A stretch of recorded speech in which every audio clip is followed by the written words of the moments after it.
highest of highs and the lowest of lows, all done in the name of chasing glory.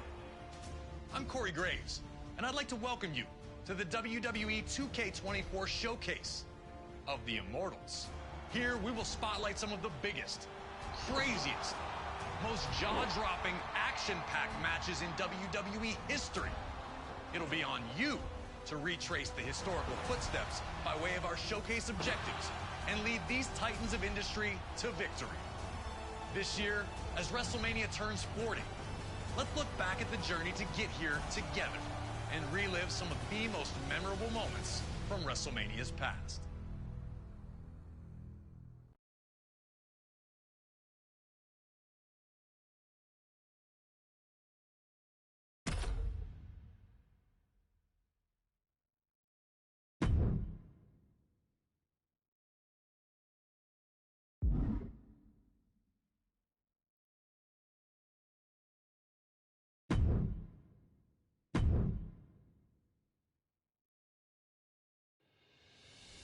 The first WrestleMania set the stage for everything that was to follow. All the way around the world. Now you know what it's all about, brother. Celebrities were out in full force, showing that this was the place to be. WrestleMania 2 pushed the boundaries, taking place in 3 different locations: New York, Chicago, and Los Angeles, delivering 3 huge main events. But it would be WrestleMania 3 in 1987 that truly displayed WrestleMania's full potential. And for our first match of the 2K24 showcase of the Immortals, we go into the first verified WrestleMania Classic, the legendary clash for the WWE Intercontinental Championship between champion, the Macho Man Randy Savage, and his challenger, Ricky the Dragon Steamboat.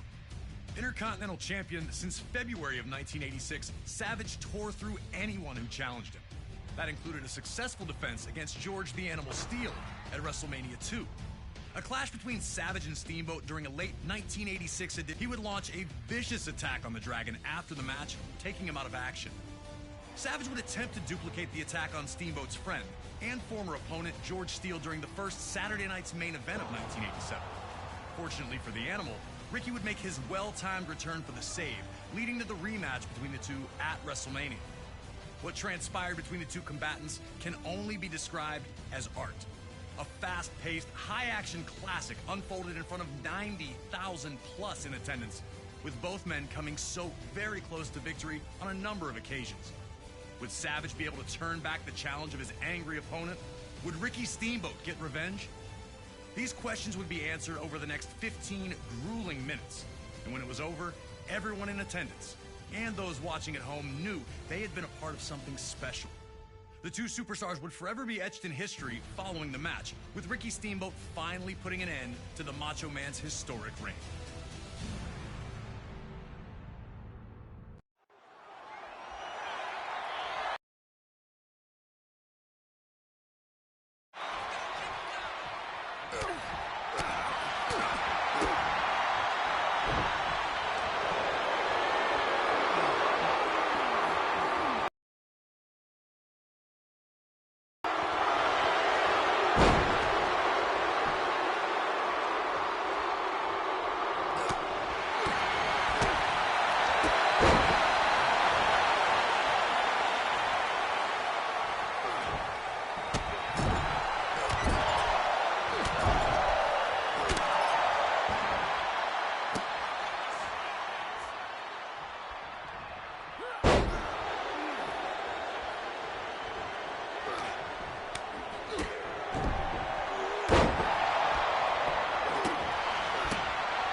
here's your winner and new WWE Intercontinental Champion, Ricky the Dragon Steamboat!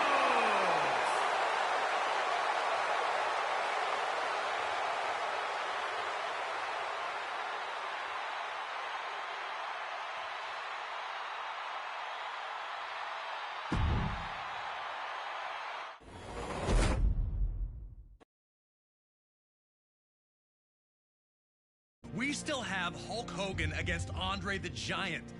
Featuring two of WWE's biggest stars at the time, this was the headliner that brought those 90,000 people together in the first place. Everybody has their best day at WrestleMania. That's the creme de la creme.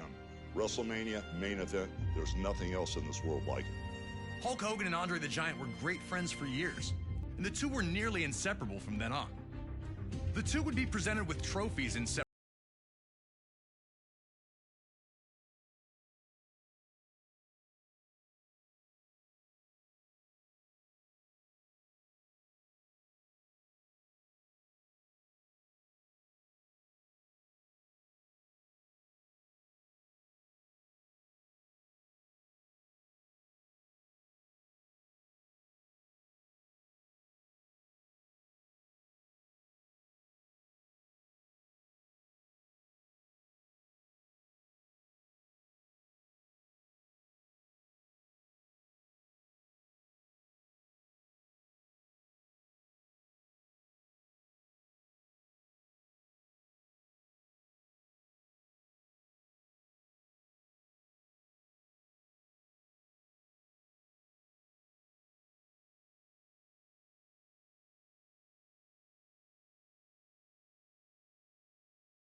It's just overwhelming how many people every day approach me and talk about WrestleMania 3.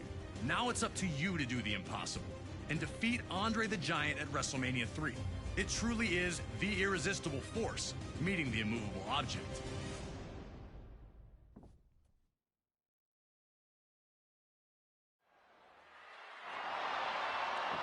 It felt like time stood still once the bell rang, and Hogan and Andre approached each other in the center of the ring. It was finally here, the reason all these people were in the arena. The dominant 3-year WWE champion and the man who'd gone only losing the match in the process.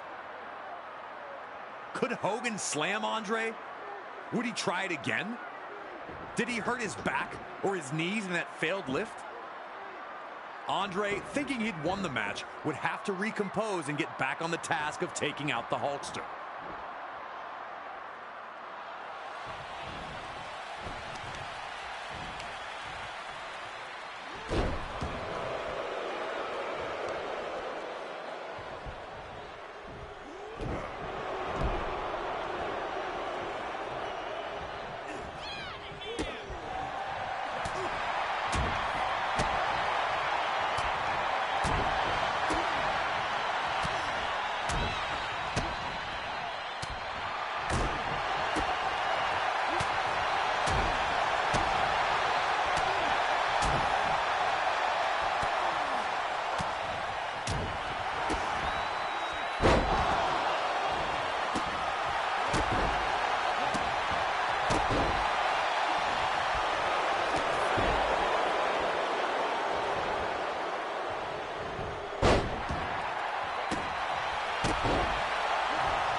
And WrestleMania 3 ends with real American blasting, a Hulk Hogan pose down, and Andre the Giant and Bobby Heenan stunned in their failure.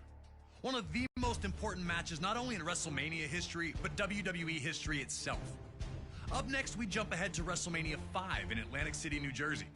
Those with tickets didn't know it as they entered the venue that evening, but they were about to witness one of WrestleMania's biggest upsets take place right in front of their eyes.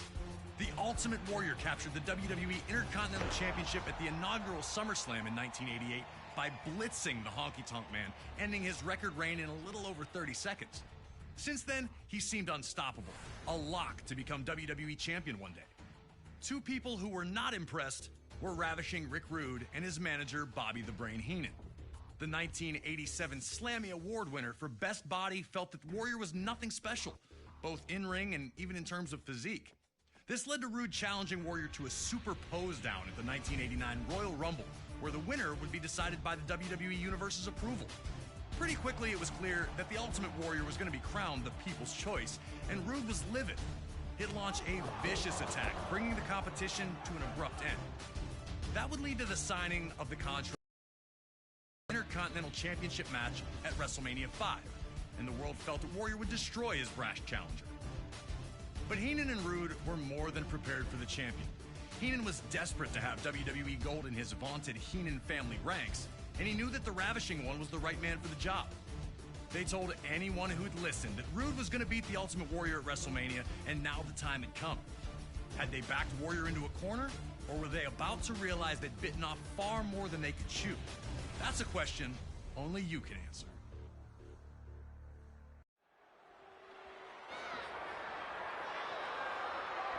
Warrior wasted no time. Rushing it had steamrolled his challenger in the opening moments.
Here's your winner, and new WWE Intercontinental Champion, Ravishing Rick Rude.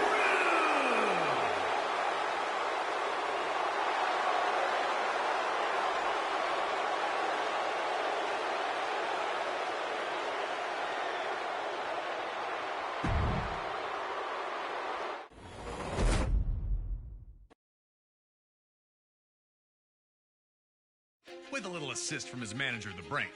Hey, if the ref doesn't see it, he can't call it. Those are the breaks. With the crowd buzzing from the monumental upset, it was time for WrestleMania 5 to deliver its main event.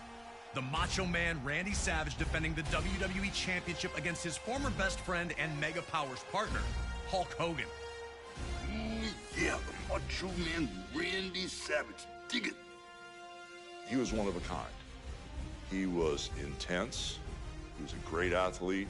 Everything about him was 100% perfect for sports entertainment and professional wrestling. While the split of the Mega Powers was made official on a February 1989 edition of the main event, the cracks had been obvious to many long before that fateful night. Hogan and Savage's friendship had been beneficial to both, which was never more evident than the year prior at WrestleMania 4. On this evening, the vacant WWE Championship was to be decided in a 16-man, one-night tournament. In an absolutely brilliant display of athleticism and heart, the Macho Man would compete in 4 different matches to claim the championship. But it was in the final against the $1 Million Man Ted DiBiase that Savage would run into seemingly more trouble than he could handle. In DiBiase's corner was Andre the Giant. Throughout the match, Andre interjected, bringing Savage's offense to a halt, or distracting him for attacks by DiBiase. Eventually, Miss Elizabeth would run into the back, bringing Hogan out to restore some order. And Hogan's presence led to Savage's win with a perfectly timed chair shot that the ref didn't catch. Like I said before, those are the breaks.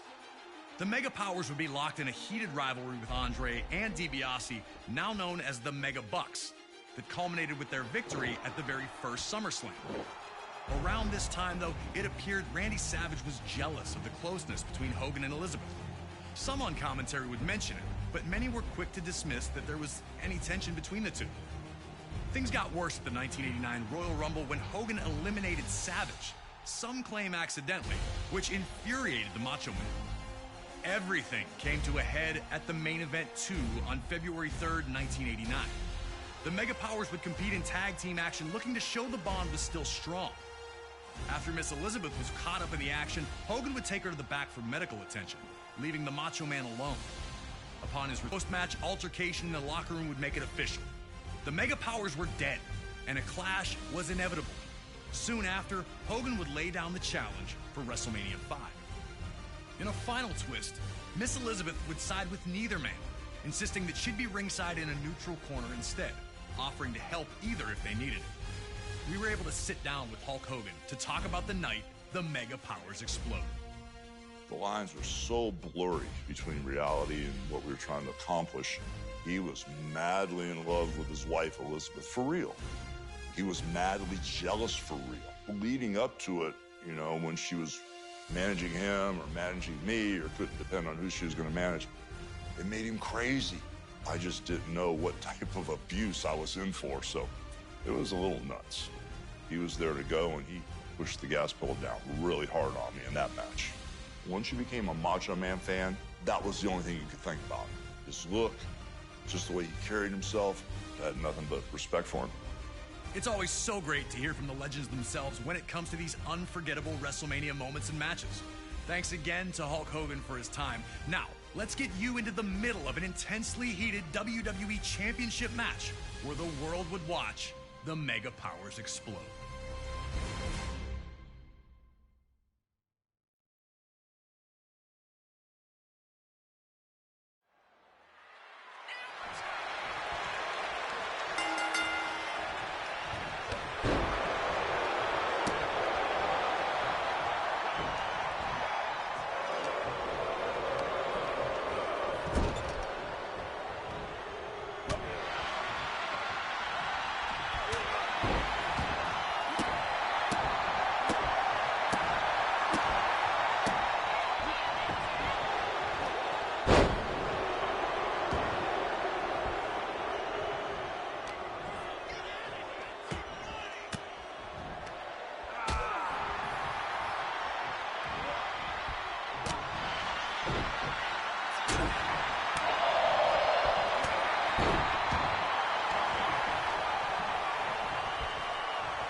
is your winner, and the new WWE Champion, the Immortal Hulk Hogan.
The sports entertainment world could only brace for impact as Savage and Hogan battled, and when it was over, a common WrestleMania sight was seen.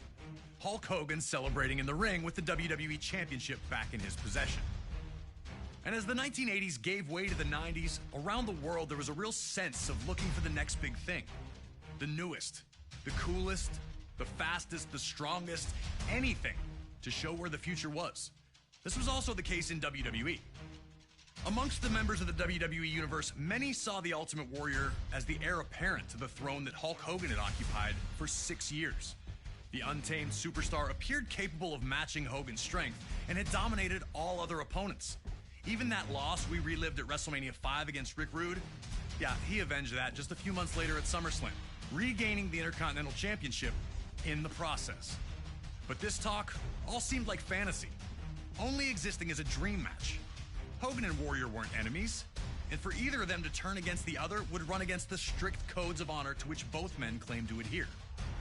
All of that changed in the 1990 Royal Rumble match. It was brief, but for a moment the only two men in the ring were, you guessed it, Hulk Hogan and the Ultimate Warrior. The crowd went nuts, and these two stared at each other for a minute before circling up. Two running tackles led nowhere, and then a double clothesline floored both men, ending things before they could really get started between the two. That small taste, though, was all the world of sports entertainment needed to know that they wanted more. Even more interesting, it would be Hulk Hogan who would challenge the Ultimate Warrior to a contest at WrestleMania 6.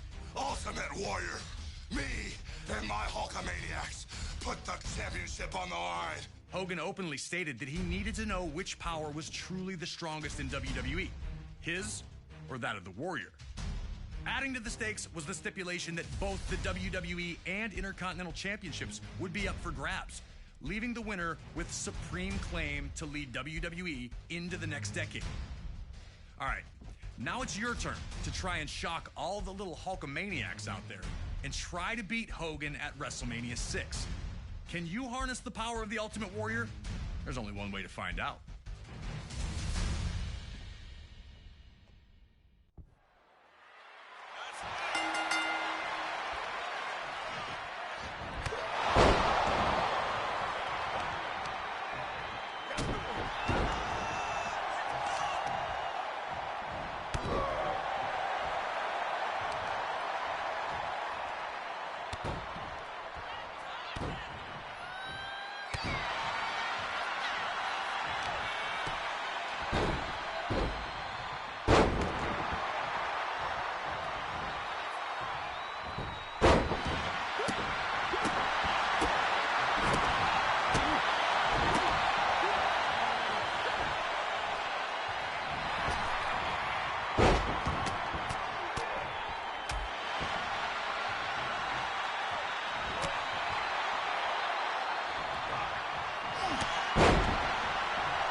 gentlemen, here is your WWE Intercontinental and the WWE Champion, the Ultimate Warrior!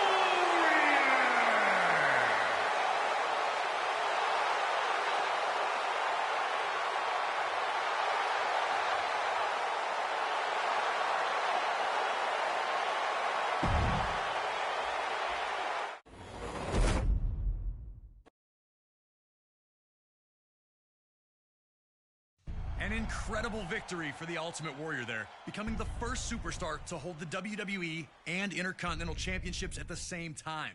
A truly historic feat on the grandest stage of them all.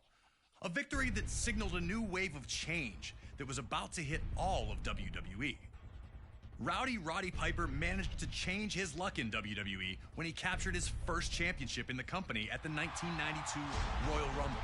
The wrestling world rejoiced for Hot Rod as the fiery superstar showed true emotion in the moment, revealing how much it meant to him. Once the most reviled man on the roster, he was now appreciated for his authenticity. Everyone was happy for him, except for one guy. Bret the Hitman Hart had changed his status in WWE in the spring and summer of 1991. When his legendary Hart Foundation amicably split the team, Bret would use the opportunity to springboard up the singles rankings, winning the Intercontinental Championship at SummerSlam that year. Wanting to be an active champion, Bret faced off against all comers, finding victory each time out. Until a few nights prior to the 1992 Royal Rumble, when Hart lost the Intercontinental Championship. And before he could get a rematch, Piper had swooped in and won the thing. The last thing the Hitman wanted to do was ruin Roddy Piper's moment. The two were close. Piper had trained in the family dungeon and spoke glowingly of not only Bret, but his entire family. I gotta tell you how much I love your family. I gotta tell you how much I love your mom. I knowed you, I know this guy since he's been knee-high to a grasshopper. Respectfully, the two agreed to compete at WrestleMania 8, which would emanate from Indianapolis, Indiana. But Piper understood that many felt Bret lost that title at less than 100%, and that he'd have to defeat Hart in the ring to get those people on his side. And while both men claimed they'd keep it respectful, most everyone understood what happens when you push Roddy Piper to the edge. And trying to take something from Roddy Piper is one way to do it, especially when it's the first title he ever held in WWE. And so it was Bret Hart's technical mastery against Roddy Piper's street fighting in an unheralded classic was produced by two absolute masters of their craft.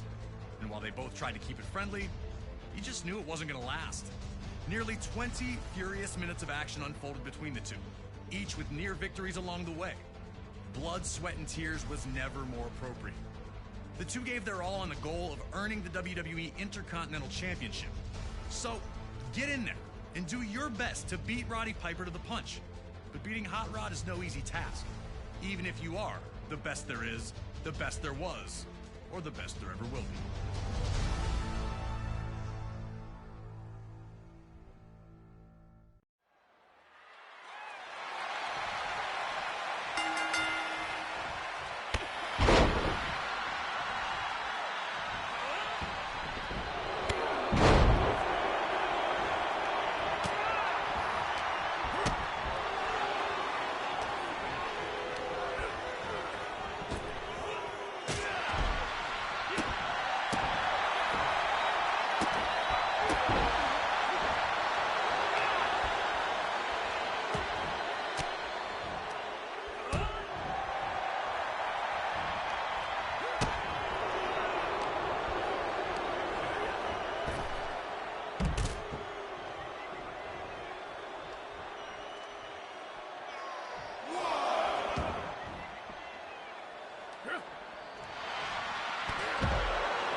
here is your winner and new WWE Intercontinental Champion, Bret the Hitman Hart.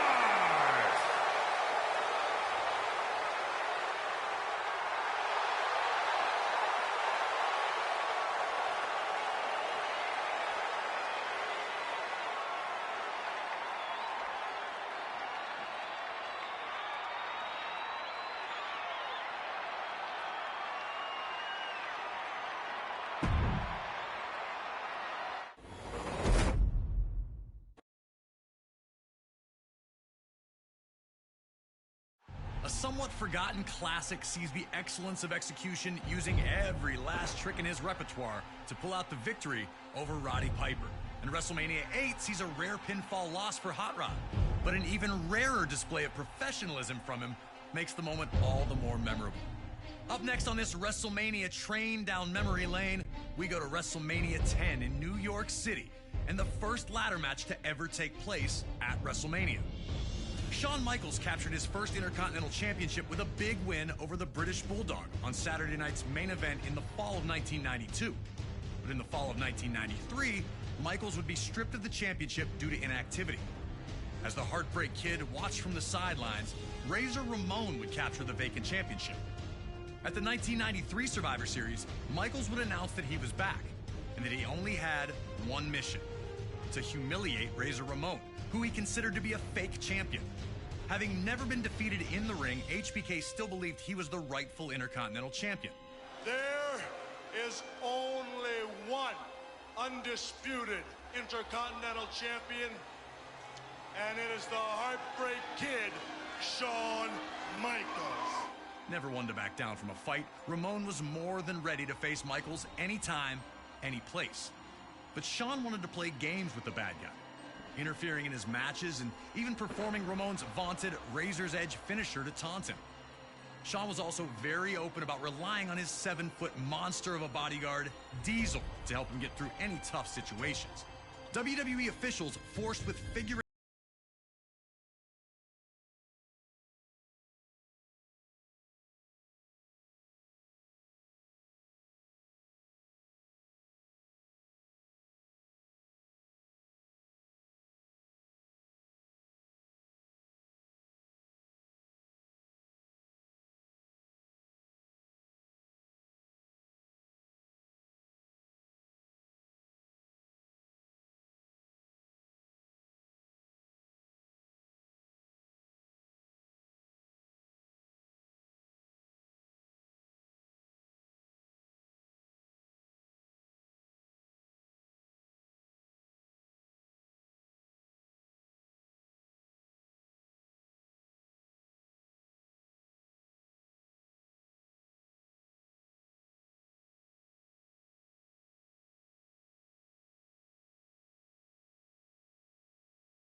One of WrestleMania's greatest collisions comes to its scintillating conclusion with Razor Ramon just managing to outlast Shawn Michaels, claiming possession of the Intercontinental Championship at WrestleMania 10. The latter match would open the door for future classics, like the TLC and Money in the Bank matches as well, forever sealing its place in WrestleMania lore. Our next match is another legendary moment that will live forever, as we head to WrestleMania 13. Rosemont, Illinois would play host to the most important night on the sports entertainment calendar. And on this night, a match that is the literal definition of an all-time classic unfolded.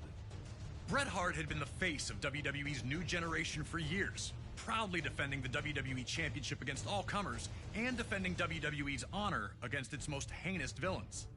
After losing the WWE Championship to Shawn Michaels in WrestleMania 12's Iron Man match, the Hitman took some time off to consider his future options. When he returned, roughly 6 months later, there were drastic changes to the landscape of WWE's universe. Top among those was the rise of Stone Cold Steve Austin. The man who started the year off as Ted DiBiase's ringmaster would find freedom in his true identity, dropping his manager and finding superstardom in the wake of his 1996 King of the Ring tournament victory.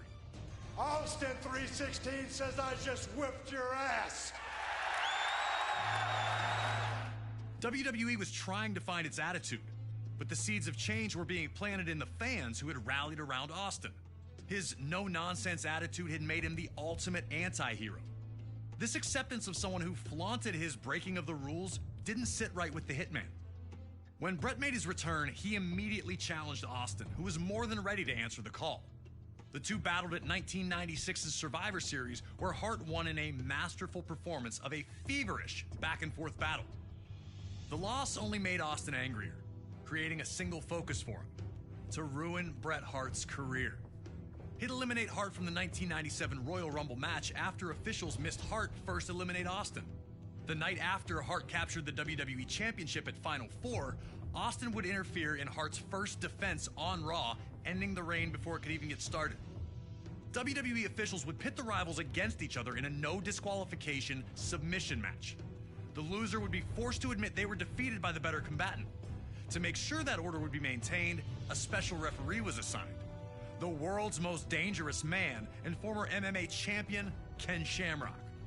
And while Hart had the edge in submission wrestling, Austin was no slouch in that department. And he also had one other thing going for him: his promise to the world that he would never in a million years give up. Once the match started, these two unleashed months of hatred on one another. We were lucky enough to talk to the Rattlesnake himself, Stone Cold Steve Austin, to get his thoughts on this classic encounter. A lot of people think that the WrestleMania 13 match between myself and Bret the Hitman Hart is one of the best of all time. Certainly one of the best in all of WrestleMania.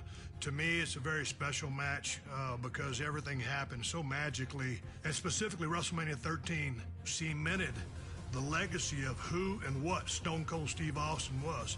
From start to finish, we started it off, we brawled out, we came back into the ring, we brought various factors from around the ring into the ring to use against each other.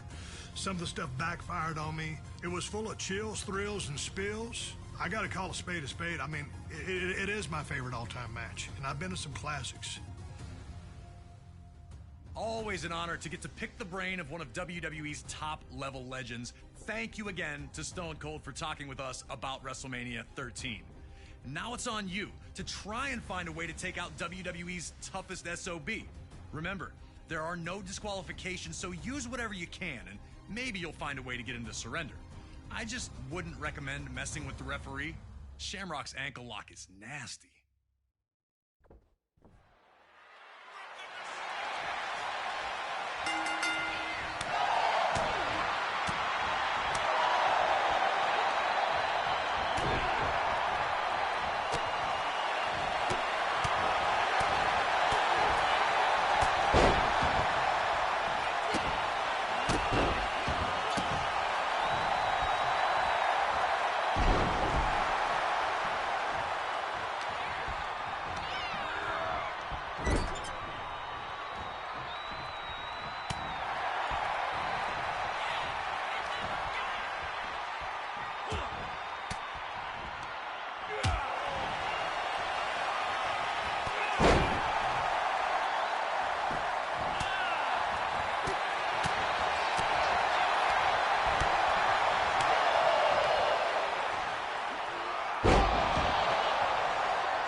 Here is your winner, Brett the Hitman.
Here is your winner, and the new WWE Champion, Stone Cold Steve Austin!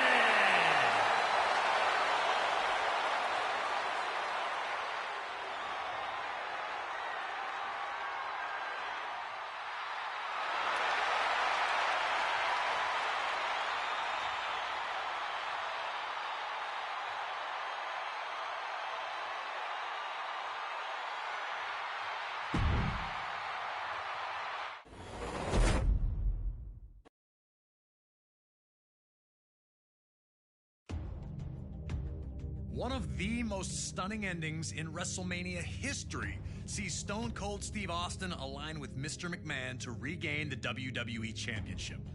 WrestleMania 17 was in many ways the last stand for WWE's Attitude Era. Steve Austin and Triple H formed a two-man power trip as an impending invasion from WCW and ECW would forever alter WWE.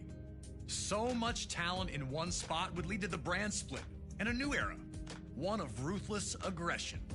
And at WrestleMania 20, WWE returned to its roots in New York City, proudly featuring two ring generals competing for the WWE Championship, with Eddie Guerrero defending against Kurt Angle.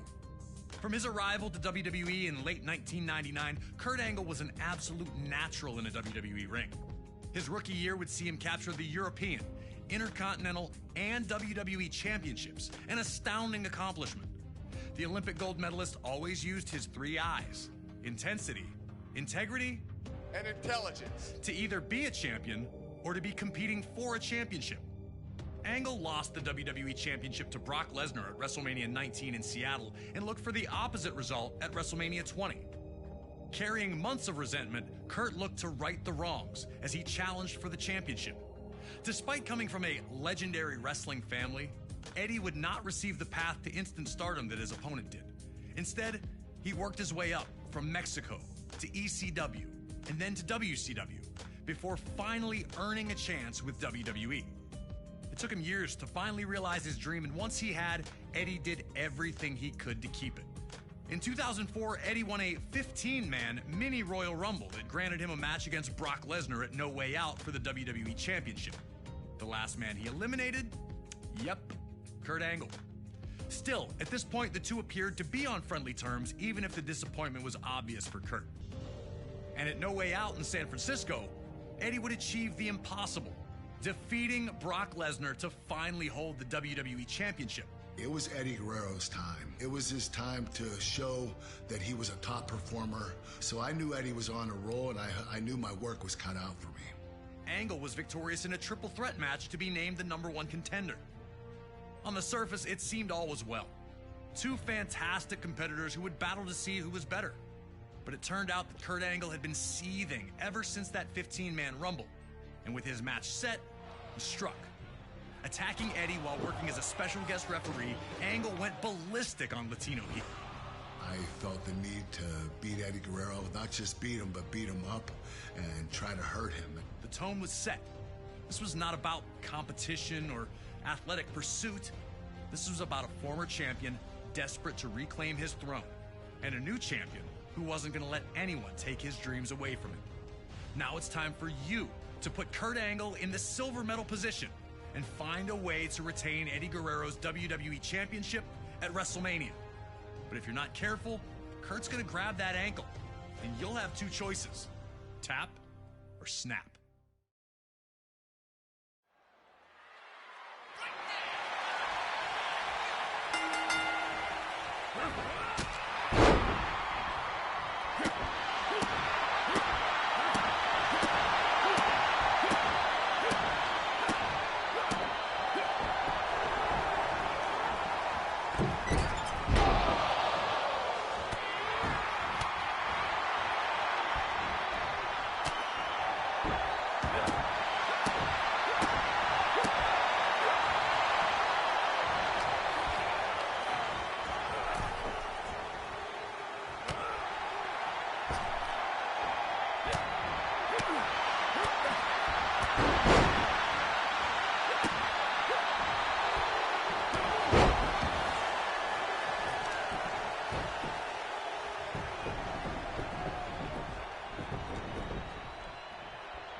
Here is your winner, and still the WWE Champion, Eddie Guerrero.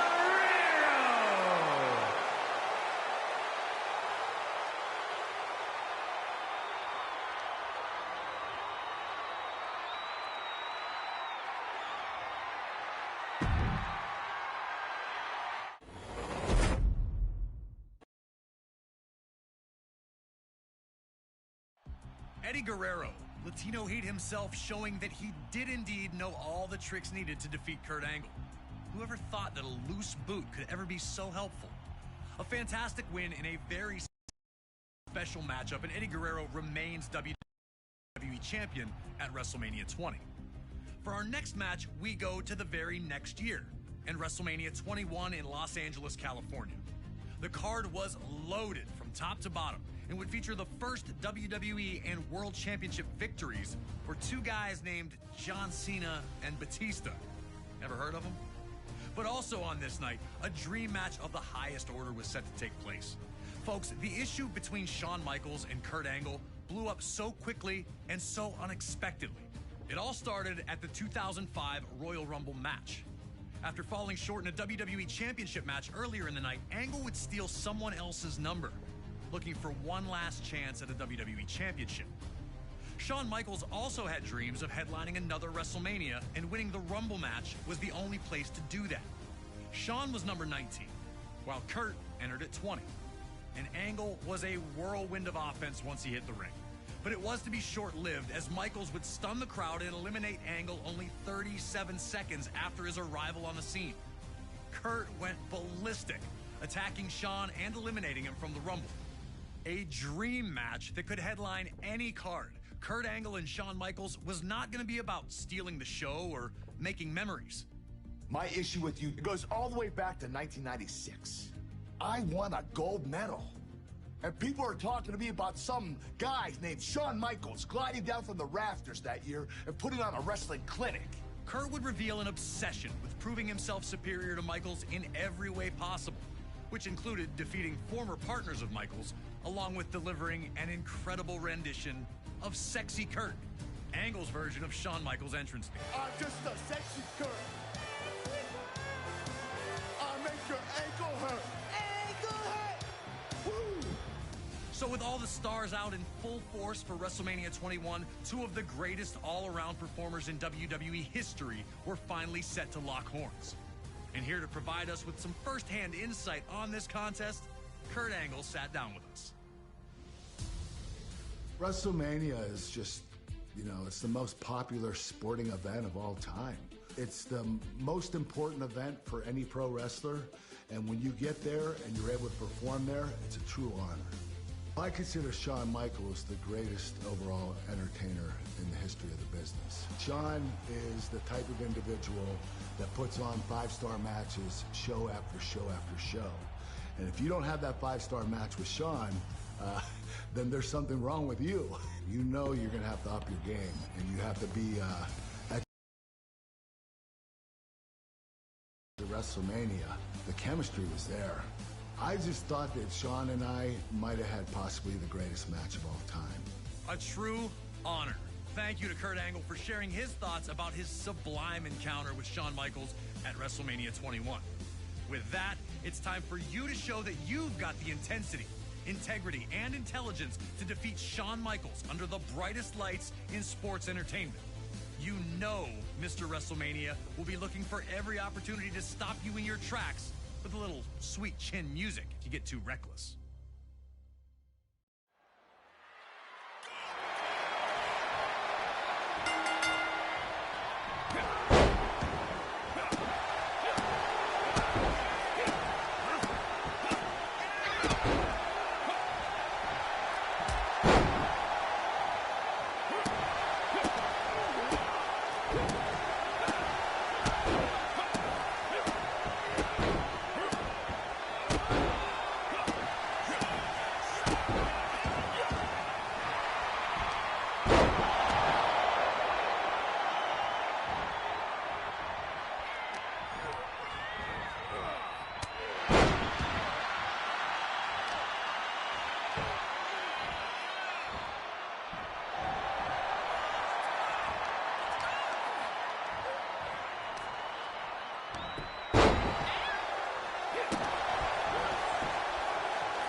Here is your winner, Kurt Angle.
Undertaker failed to win the Rumble and came up short again at the Elimination Chamber, leaving him without any WrestleMania plans.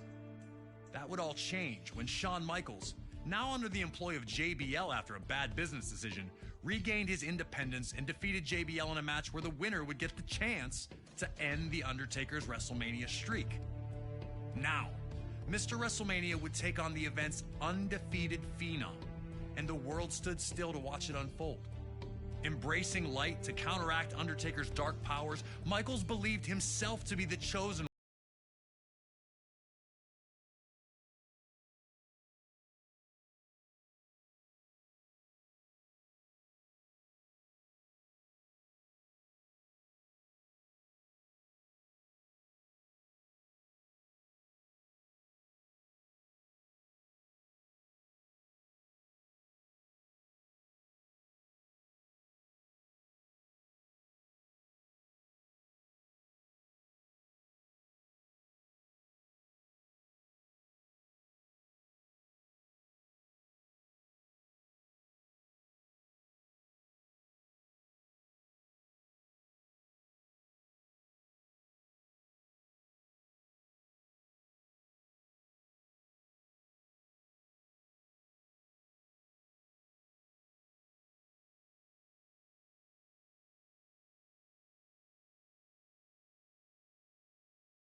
Here is your winner, the